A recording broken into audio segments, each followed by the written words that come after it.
I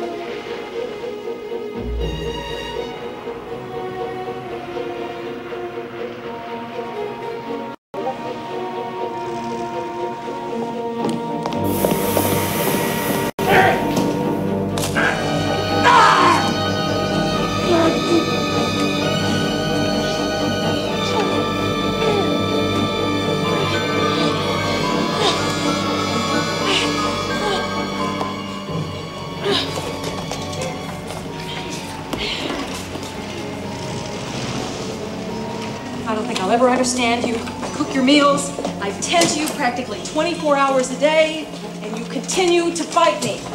When are we going to develop a sense of trust?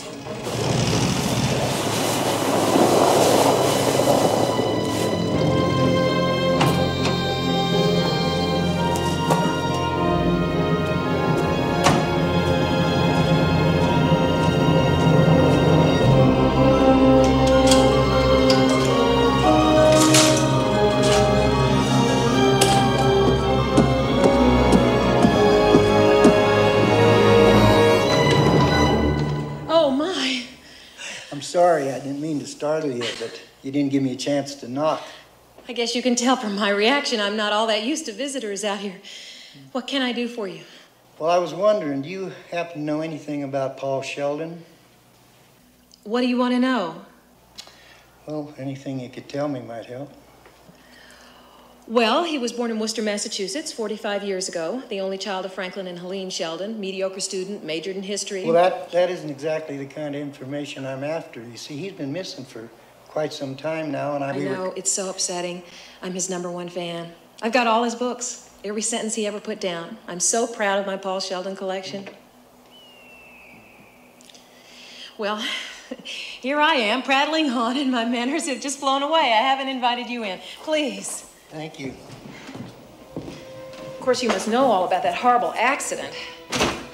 Mind if I take a look around? Of course not.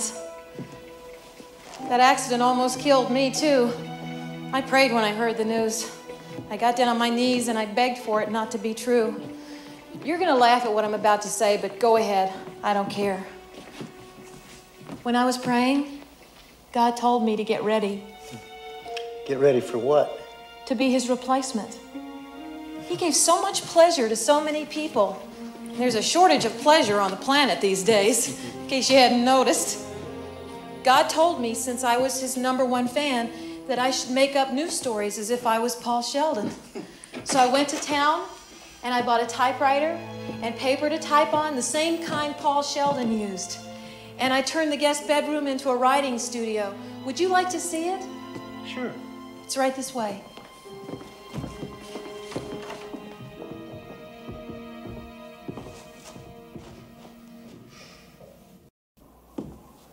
I know how he wrote, the kinds of words he used, the wonderful stories he told. I spent the last 4 weeks trying to write like Paul Sheldon, but I can't do it right. I try, and I know all the words, but it's just not the same. Well, maybe it takes a while to get the hang of it. I could give you a couple of 100 pages of mine, and you could tell me what you think. I'm not much of a critic. Well, I just thought. Oh, look at me. You'd think I'd never had a guest before. Would you like a nice hot cup of cocoa? No, really, I don't care. It's no trouble. There's some already made.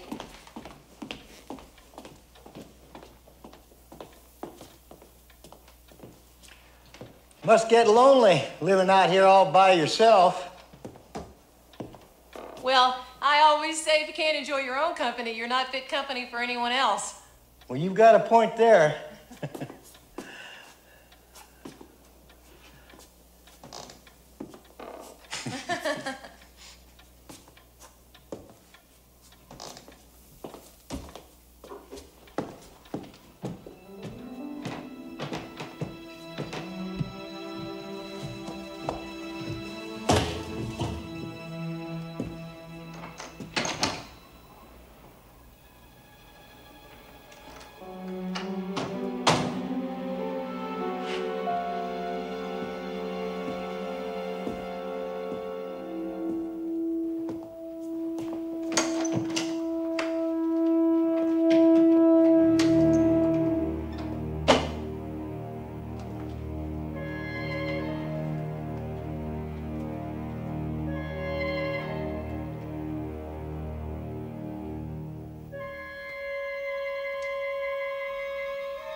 Here you are. Oh, thanks, Miss Wilkes, but I don't want to take up any more of your time. I best be going. But you didn't even taste your cocoa. Well, I'm sure it's wonderful, but I really should be getting back.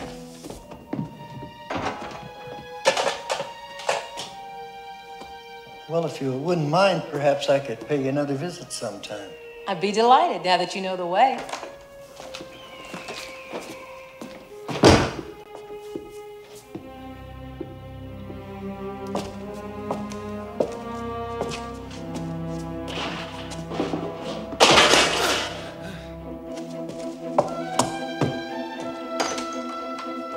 Miss Wilkes?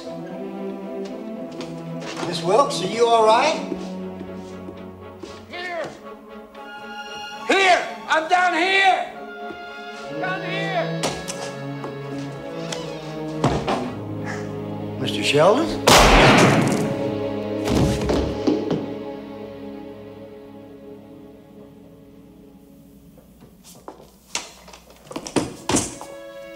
Don't feel bad, Paul.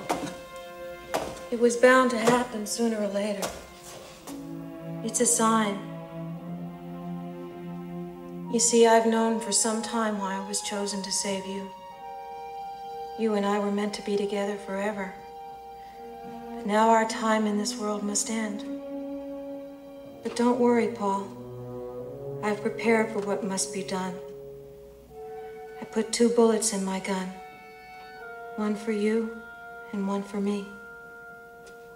Oh, darling, it'll be so beautiful.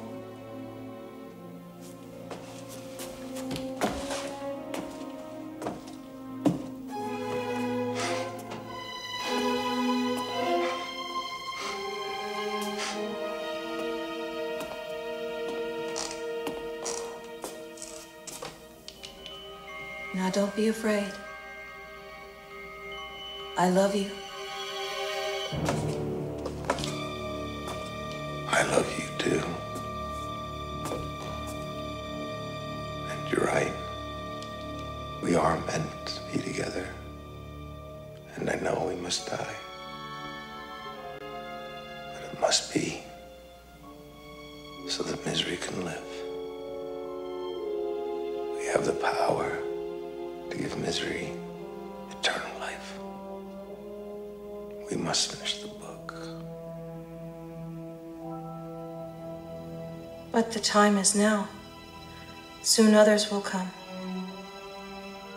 It's almost finished. By dawn, we'll be able to give misery back to the world.